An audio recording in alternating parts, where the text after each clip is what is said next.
એક વોરમાં આગળ વધીને વડોદરામાં ભારતીય જનતા પાર્ટીના નેતાએ નિયમોને નેવે મૂકીને કોમ્પ્લેક્સ ઊભું કરી દીધું હતું.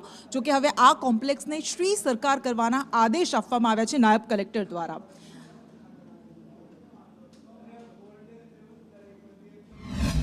જે તે ટાઈમે આ લોકો કલચંદ્ર ભાઈ જે કોમ્પ્લેક્સ બનાવે છે એ ટાઈમે મેં સસ્પેન્ડ થઈ ગઈ હતી.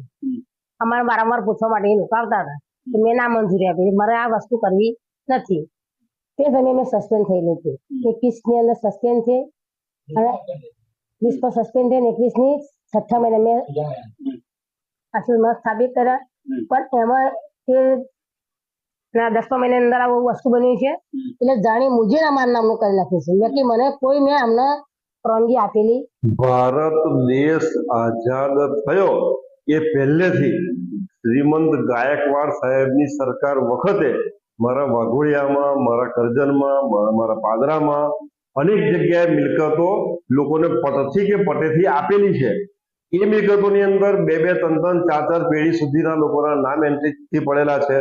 એ મિલકતો 3જી-4થી પેઢી લોકોને દસ્તાવેજ કરીને વેચાણ આપેલી છે. એવો 1 દસ્તાવેજ, 2 દસ્તાવેજ, 3 દસ્તાવેજ. આ રીતે આ ઇતિહાસ આ પ્રકારની મિલકતોનો 100, 100, 100, 2, 5 વર્ષ જૂનો છે.